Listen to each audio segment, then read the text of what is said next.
ইউনুস যে একটা ফটকাবাজ এটা আমরা আগে থেকে জানতাম। জুলাইকে সমর্থন করাটা এক ধরনের বোকামি হয়েছিল, আমরা প্রতারিত হয়েছিলাম। ক্রেডিট আজকে নিতে চাচ্ছে একটা দল যে আমরাই করেছিলাম, এখন তো সত্য শেখ হাসিনা যেটা বলে গেছিল সেটাই তো সত্য।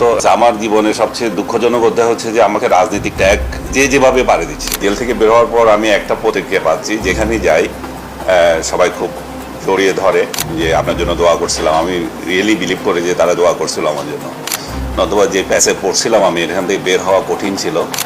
সরকারের রহমত হয়েছে, রহমত হওয়ার ফলে আমি বের হতে পারছি। যে আমার যেটা হয় আর কি, আমি তো আমার মামলা দিয়ে বের হচ্ছি, আরেকটা মামলা দেয় নাই, এটা হচ্ছে রহমত। দুটো মামলাই তো রিজেক্ট করছিল, শেষ পর্যায়ে রিজেক্ট করার পরে আবার সরকারি উচ্চ পর্যায়ে যখন যোগাযোগ করা হয়েছে ওনারা হেল্প করছেন যে না এভাবে থাকা ওনার এভাবেই উচিত না, বের করছে।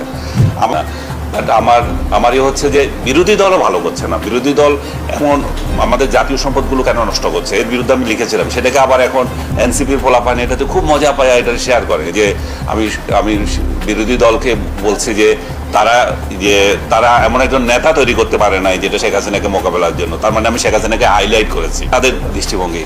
আজকে দিনে এসে মনে হচ্ছে যে এই সাপোর্টটা ভুল হয়েছিল। এই যে জুলাইকে সমর্থন করাটা এক ধরনের বোকামি হয়েছিল, আমরা প্রতারিত হয়েছিলাম। আমাদেরকে প্রতারণা করা হয়েছে, আমাদেরকে মুক্তিযুদ্ধের কথা বলে এখানে মুক্তিযুদ্ধকে কবর দেওয়ার জন্য এসেছে। এখানে ছাত্রদের নেপথ্যে জঙ্গিবাদীরা ছিল, সব কিছু মানে ছাত্ররা সামনে কিন্তু জঙ্গিবাদীরা পেছনে। এই যে সবগুলো ক্রেডিট আজকে নিতে চাচ্ছে একটা দল যে আমরাই করেছিলাম, এখন তো সত্য শেখ হাসিনা যেটা বলে গেছিল সেটাই তো সত্য এখন দেখা যাচ্ছে।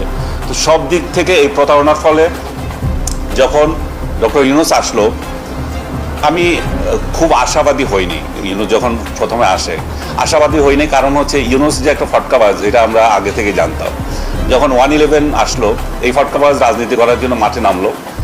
মাঠে নামার পর আমার এখনো মনে আছে আমাদের সময়, সেই সময় খুব 1/11 পার্টির খুব জনপ্রিয় পত্রিকা, আমাদের সময়তে আমি লিখলাম যে ডক্টর ইউনুস যে রাজনীতি করতে আসছে, বার্ট্রান্ড রাসেলের একটা উদাহরণ দিলাম। উনি কিন্তু 2বার পাইছে, নোবেল পুরস্কার পাইছে। তো আমি বললাম যে বার্ট্রান্ড রাসেল ইলেকশনও করছিল, ইলেকশন গোহারা হারছিল, তখন সেকেন্ডবার যায় লোকজনকে জিজ্ঞেস করে যে তোমরা আমাকে ভোট দাও না কেন?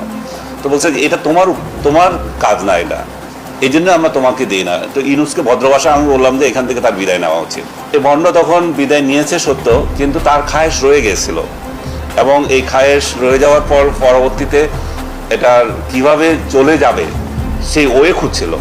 ওয়ে খোঁজার জন্য আমাদের কিছু সাংবাদিককে দাওয়াত দিয়েছিলেন। আপনার আনিসুল হক ছিলেন মেয়র, সাবেক মেয়র, উনি তখন তার খুব বড় প্রেমী ছিলেন। তো এই গুলশান ক্লাবে দাওয়া দিয়েছিল, নেতৃত্বস্থানীয় সাংবাদিক যারা ছিল পরামর্শ দিচ্ছিল কীভাবে বিদায় নেওয়া যায়। আমি পরামর্শ দিয়েছিলাম কিছু লাগবে না, খালি একটা স্টেটমেন্ট দিয়ে চলে যেতে বলে।